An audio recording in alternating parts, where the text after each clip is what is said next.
Hi, this is Scott. I really appreciate our sponsors because they make the show possible. Today's show is sponsored by Developer Express. Become a UI superhero with Dev Express controls and libraries. Deliver elegant .NET solutions that address customer needs today.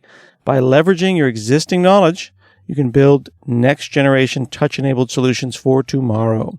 You can download your free 30-day trial at dx.hanselminutes.com. That's dx.hanselminutes.com.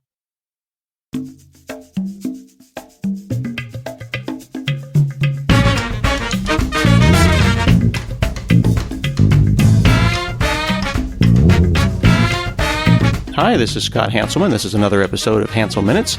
Today I'm talking with George Gachui. He's the co-founder of a startup in Kenya called Mookh. How are you? I'm good, Scott. How are you?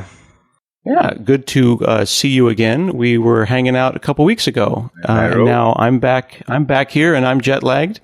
And I hope you're enjoying the sun. You had a long trip ahead of you, so I'm glad to hear you made it safe. We're waiting for you to come back already. We're planning your visa and a little trip out to see some animals. We got you covered. I appreciate that. Of course, when we talked, I told you I'm actually more interested in the people. The animals will do. The people are who is interesting. And when I met you, we were at kind of a startup showcase. Yes. Because there's a lot of really cool startups that are going on in Kenya, in Nairobi specifically, and Mookh, Mookh, at mymookh.com is one of them. So what's the pitch of what Mookh is? Well, we're in an environment where it's.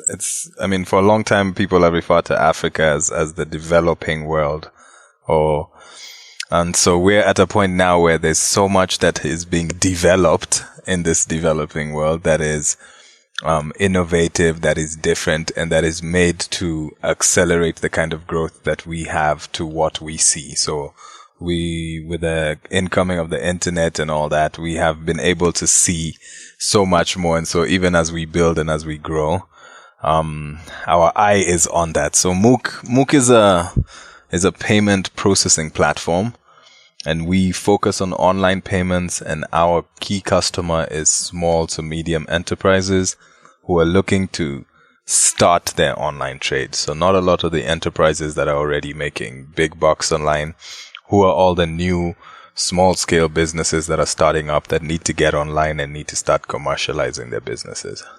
Mm-hmm. Now, in the States, when I want to buy something, I go online, I take out either my debit card, which comes from my checking account of real money, yes, or I have my credit card, which is borrowed money that I borrow a little bit every month and I pay back every month. Yes.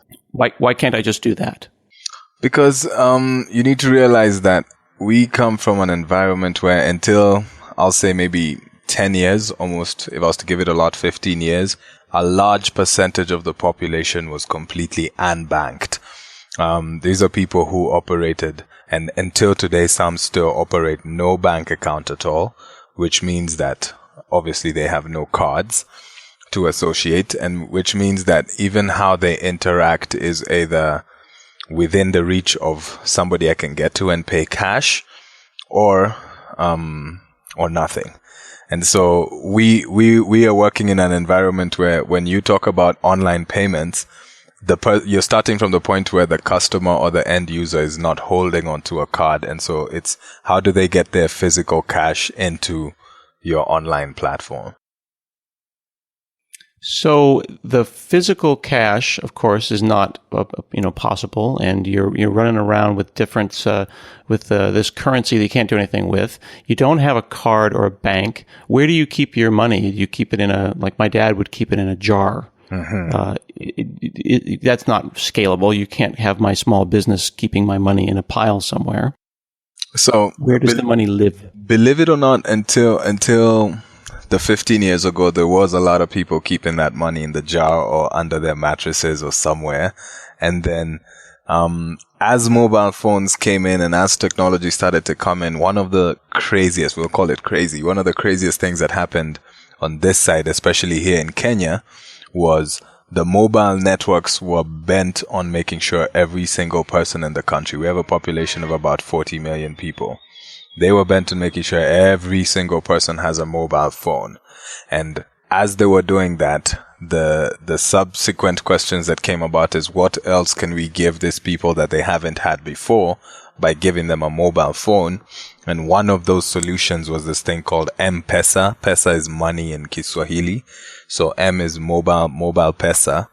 And they put a mobile wallet, which is what you would be used to if your bank offered a wallet or something like that. They put this wallet into the SIM card, which meant that every single phone, whether it was a feature phone or a smartphone that got to all these 40 million people, came with a wallet in it. And what that meant for trade is that now you have a way that once this wallet is adopted, how do we make sure that they can use this wallet across the board on online and offline as well to trade and make it a trusted option? Okay. So the couple things I'm hearing there that are significant is that the phone came that way. It's not like in the States where if I launch a startup, I have to go and download an app. It came on the SIM. So they went straight to the Vodafone, the Safaricom, the Vodacom. Yes. And so your SIM came already with a menu in it that went to the SIM. And note that when we got mobile phones, by the time we're getting mobile phones, the internet was already advanced. By the time mobile phones were becoming big on this side, the internet had gone past what we'd call the baby stage or the entry stage that you went through in the States, where we started with an email or a dial-up connection or that. Now we started with the mobile phone as the primary channel for me to connect to everything. So on top of learning mobile and mobile payments, this is also when we learned social media. So at the same time, for example, the Facebooks and those things were starting, is the same time that we're plugging into mobile. So the kind of apps we're getting into and the kind of interaction we have on the internet was not traditional in any way. We started with certain features that we considered basic. So the ordinary Kenyan considers the wallet in their phone as a standard basic feature. Mm-hmm. That's interesting. And the amount of sign up is so minimal. Like I'm still trying to get family members to use Apple Pay, right? Or contactless payments. But it's because it requires what we call in the UX world ceremony, right? I have to go through the ceremony. I have to tell it about my credit card. I have to install my credit card, and then I have to do an authorization back and forth. Now, what if I lose my SIM or I get a new SIM? Can I move money between SIMs?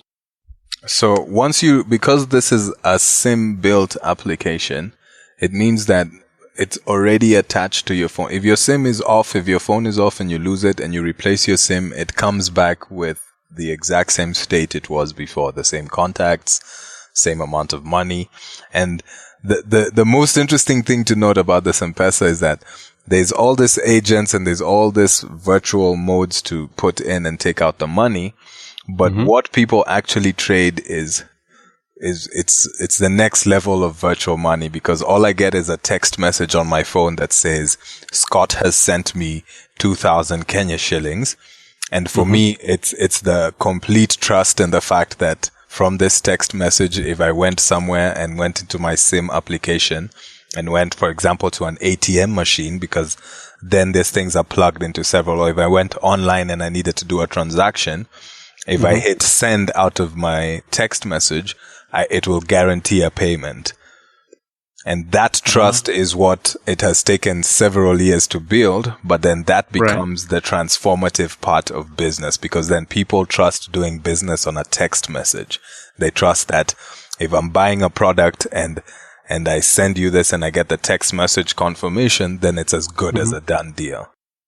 So let me ask a couple of ignorant questions. And actually, in this case, most of my questions come from a place of my own ignorance. What if I just copy paste the text message? Of course, people can tell it didn't come from M-Pesa Central. Clearly this person copy pasted. They're trying to cheat me. I go into the SIM application. I confirm the money was not sent. Correct? Correct. Okay. So you always can go back into the SIM and double check.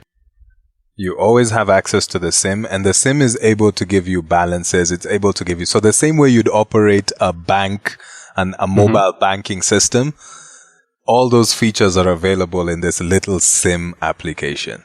If you, let's say you and I are having lunch, you go to the restroom, you leave your phone, I pop your SIM out, and I run away. Have I stolen your money? No, you've taken a SIM, but because it still requires a PIN, just like a card transaction, by the time you're about to finish the transaction, you'll need to put a unique PIN. And so if I have your phone, but I don't know the PIN, I have no access to that wallet.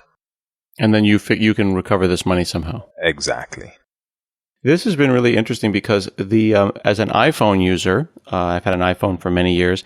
I always thought, if you asked me, that I knew where everything was. Like, there's no corner of my iPhone that I don't know. Yes. When I was talking with you, you went to settings, then you clicked on phone, and you had a menu that said SIM applications, and my brain exploded. I told my boss about this, and he immediately went running to settings and phone, and he doesn't have that option. But when you click on it, these are apps that I assume run anywhere. They're little, who knows, Java, something. You know, you can take that SIM and put it in an Android phone, and you'll have the same app. Exactly.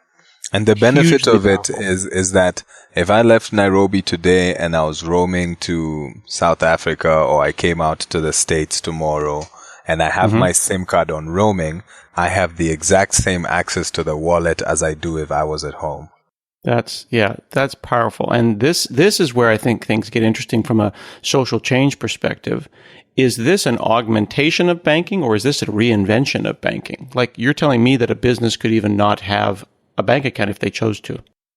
So, for example, when we started conceptualizing Mookh, and this was, let's say, 5 years ago, what we were trying to crack is, how does the merchant who's selling, because if you're selling an item that's $5-10, okay, especially out in this market, a small denomination amount, this people, the consumer here is keeping up to $50 to $100 easily on their mobile wallet. The mobile wallet will let you keep up to $700 in the wallet. Okay. So any small transactions that happen, if I need to buy airtime, if I need to buy a little thing, I'd rather use this mobile wallet than pull out the card that attracts certain charges that will be X%. So all those, because the transaction fees on this mobile wallet is, I'd call it minimal. It's less than 1% per transaction.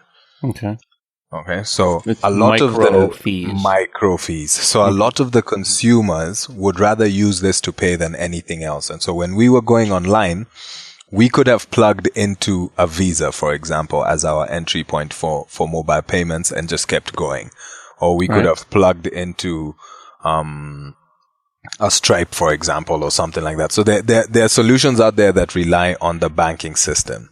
But when we looked at our consumer here, at least 50% of them are cut out by the fact that they do not have these cards, or they're not in the formal banking sector, but they do have this M-Pesa and they do have the spending capacity. So for us, this was an equal, if not more important channel than plugging into the traditional bank.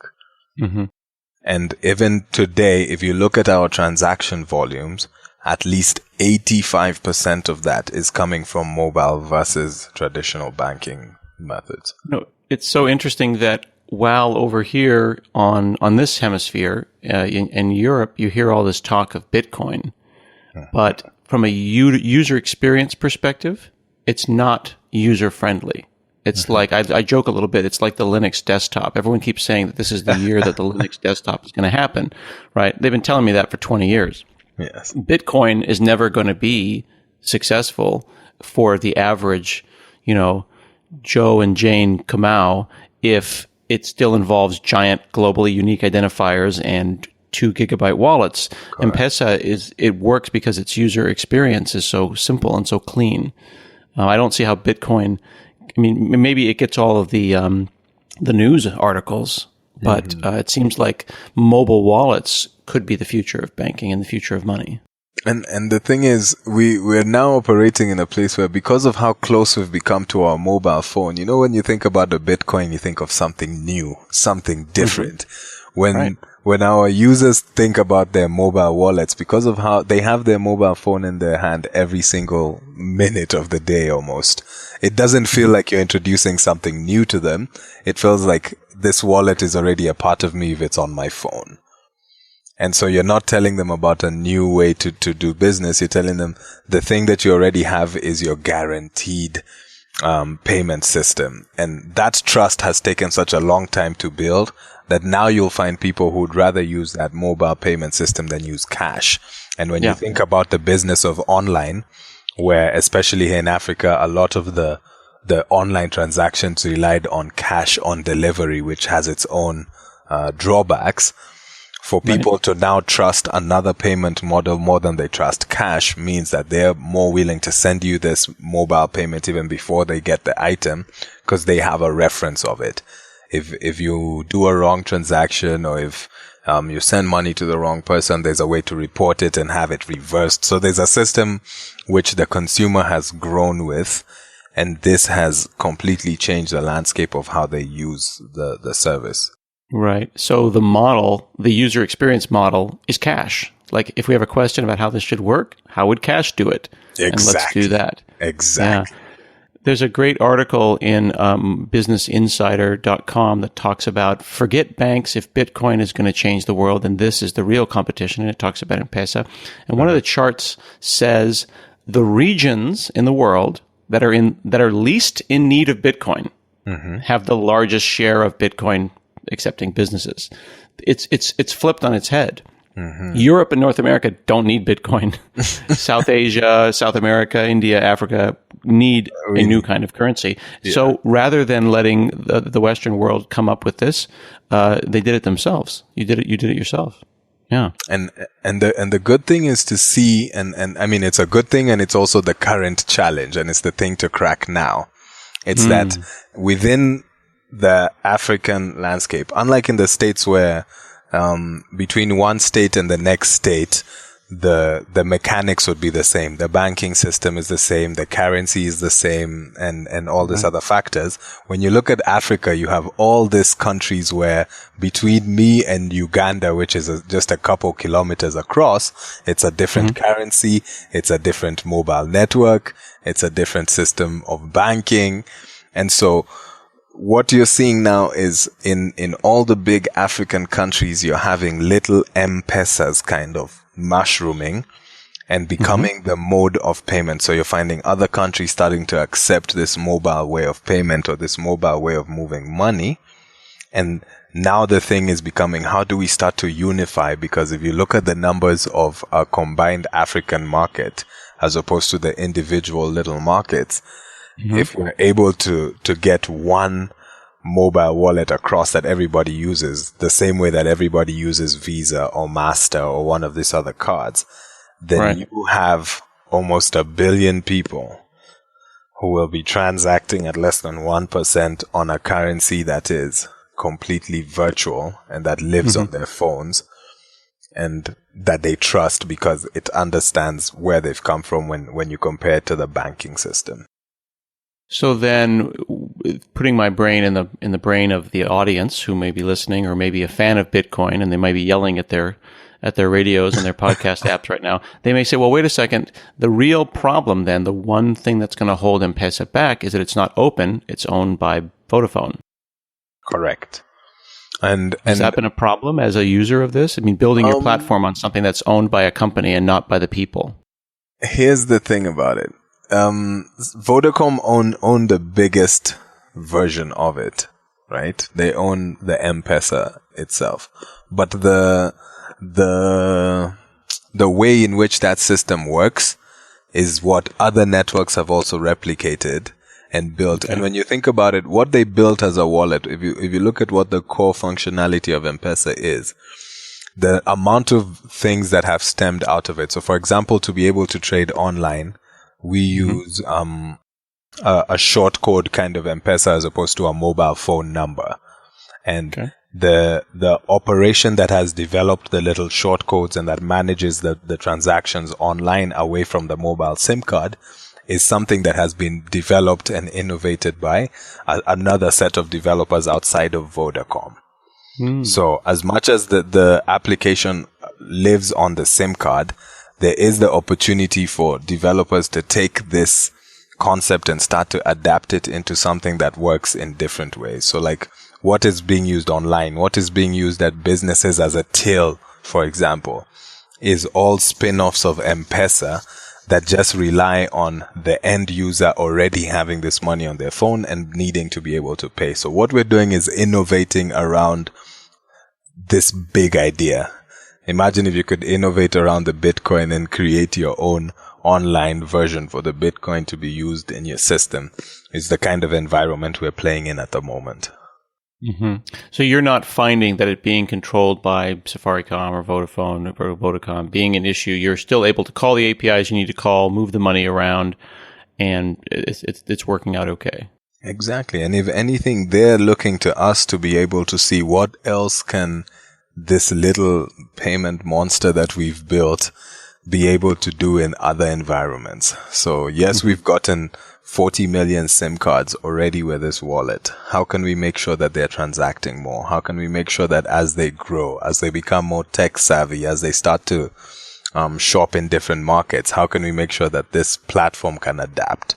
And so even as the owners of the platform, they're looking to the developers, and this is the benefit of a space with a big development community, is that there's all these kids who have grown up now using this mobile thing or seeing this mobile payment. It's not as new. The same way you felt when you first saw me play with the phone, these kids have grown up with that as their normal thing. And so even the way they're thinking of the future of payments is completely different and completely revolutionary. If you think Bitcoins is crazy, wait and see what will come out of Africa in the next 4 or 5 years. Because these kids have grown up with payments as a thing that happens naturally on their phone. So what will they come up with? And already we're seeing bridges. We're seeing, M-Pesa to PayPal and back and forth. The whole point is being able to move money smoothly. So then Mookh can enable a small to medium enterprise, small to medium company. Yeah. If I am a business person and I want to take online payments, I sign up as a merchant with Mookh.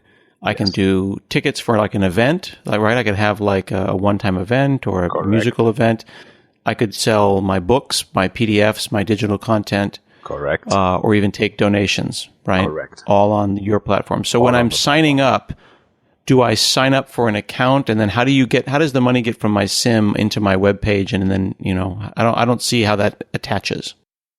So when you think about the businesses and when businesses move online, the first thing that you would want to collect as a business online is the data. And for us, it was how do we create a means that this data from the payments, so this person is going to pay from their wallet and send this virtual text. How do we make sure that this is coming into a dashboard that tallies with your product, with your sale, with your event? So they're able to see this by the money comes into an escrow account, which you're able to see in your dashboard, and you make a withdrawal the way you transfer money from, for example, a receiving account into your personal bank account. So this is the same way the merchant would do it, is that they sign up into a system that already has end-to-end payments plugged in. It has a shop set up. So if you're selling an event, you'd come, sign up, create your account. Within this account, begin to set up your event, put up your ticket prices, set up your promo codes. You're able to share this to your social networks. And this is sharing directly to a page that they can buy. So for us, it's always, there's a lot of marketing that happens online. How do you convert that marketing communication into an actual sale? So to get these people to see, click, buy, and then in the back end as a merchant or as a small business, be able to look at one dashboard where you're able to see this is the consumer who bought, this is their contact information, this is what they bought. They have been repeat customers once or twice before, and this is the amount of money they've paid. And I pay this much of commission, or this is how much I need to pay on transport, and the rest of it is available for me. But it's something they manage, and because from the system, from Mookh, they're able to move it, even as a business, back into their mobile wallets. So as the person who's selling, I could then see at the end of the day, I made $100, moved the $100 to my mobile wallet. And that happens instantly. Is there some JavaScript API that you're using? Like, am I doing this on my phone or can I do this from my desktop computer as well? Well, 75% of our usage is on mobile. And so a lot of our system has been built mobile ready and mobile first as well. Mobile first. At the moment, some of the dashboards for the businesses are still very desktop heavy, but that is part of the development that we're doing now to be able to ensure that even as a merchant, you're able to use your phone to run and manage your entire store. But for the end user, for the customer, the entire experience is mobile. Okay. Yeah. And then how does the browser on my Android or my iPhone know that the SIM is there and authorize the money? So we have, I mean, it took us about 9 months to develop a small online API that we use. And what it does is by the form that you fill as you're making your transaction. And we have a system where we don't require the end user to sign up. It was a big cause for cart abandonment. So we took out that feature, and every time you want to buy something, you just put in your name, email address, and phone number. And off of that form, what the system does is that it will pick your phone number, it will pick the transaction details. You're trying to buy one ticket worth $5, and it will automatically link into your SIM application and pop up a menu that will say you're trying to perform an online transaction for this. Because you've put your number, it just reads into your phone number, reads into your SIM card, pops up a thing that prompts you for a PIN. And you put in the PIN and it automatically pulls the $5 out of your SIM wallet and completes the transaction online. And it's something you watch happening in real time. So I'm up here on the site right now, and I'm shocked that Blackstreet and SWV are actually playing. They're playing in Nairobi tomorrow night. I don't know how you got SWV to come down there, but I'm impressed. Okay. And I'll tell you one thing. If you look at that directory, so we set up a small directory on our page because as much as we're not an aggregator, we wanted to have a spot where we can showcase all the different merchants that are using the platform. In the 1 year and 4 months that we've been in operation, we've had about 449 merchants sign up. Now, that's 449 new businesses that are going online for the first time, that are doing transactions online for the first time. They're bypassing the need for a physical brick and mortar store because some of these people are producing handcrafted bags, hair products, things like those that they are able to sell directly from manufacturing, send it to the customer without having to go and pay goodwill for a store in town and stuff like that. So being able to create that kind of impact means the future is... Yeah. So I just tried to buy tickets. I must say the VIP is a little expensive. It comes with dinner and free wine, luckily, you know. Is it dinner with SWV? Because 10,000 Kenyan shillings is a lot of money. You also don't know when you're going to get to see SWV and Blackstreet out in Nairobi again. I respect so that. Part of that is premium tax. Unless they're coming to pick me up. I don't know, man. That's a lot of money. So I go in there, I put my phone number in. Yes. And there it is. I go to my M-Pesa menu. I select Lipa na M-Pesa, pay bill, business number, account number. I send my money. And then, like you said, in real time, the money gets transferred and then you broker the deal. And then I've got tickets. You've got tickets in your email and we send you a ticket in your text message as well. That is pretty slick. Are you going to the concert? I am. I'm looking forward to it. They just landed in the country this morning. So seriously, I'm looking forward to this a lot, actually. And this has been one of... I'm jet lagged. I don't know how they're going to do that. They're used to it. This is what they do. And one of the best things about this platform is because we're a startup and we're super young and we've been building throughout the entire time that we've been live. A lot of our growth has been organic. It's been good gigs like this. A few months ago, we had Aloe Black here. We had Kool and the Gang here. And being able to do ticketing for them has opened up the avenue to be able to ticket for a lot more gigs. So today it's Blackstreet. Keep looking, you know. We're going to bring everybody. That's pretty cool. So what does this mean, do you think, then for like, let's say Americans, let's say Europeans who are watching this? Are you all going to take over the world and we need to just get ready? Or how do we get involved? Does this mean that I can start taking, integrating into my business and then exploring Kenyan commerce or African commerce? I feel that the opportunity is in the fact that the internet that we're using now is global, and the same things that you put out. If you're a small business in the States that's looking to sell, I'll put t-shirts or sneakers, which the culture cuts across. If you're selling cool sneakers in the States today, the market or your audience is going to be half American or European, and another part of it will come from Africa, because we have 1 billion people. A lot of them are young. A lot of them are in the same internet culture as everybody else. And if you want to speak or tap into that 1 billion people, you're going to need a way that they can pay you and you can receive their payment and fulfill the order in a way that you're both trusting and trustworthy. And that way is not going to be a Bitcoin or a card, which have been in existence for the last couple of years and require adoption. It's going to be a format that will come from the 1 billion people up. And one of those is what we have now. Very cool. Yeah. So folks can check you out at Mookh,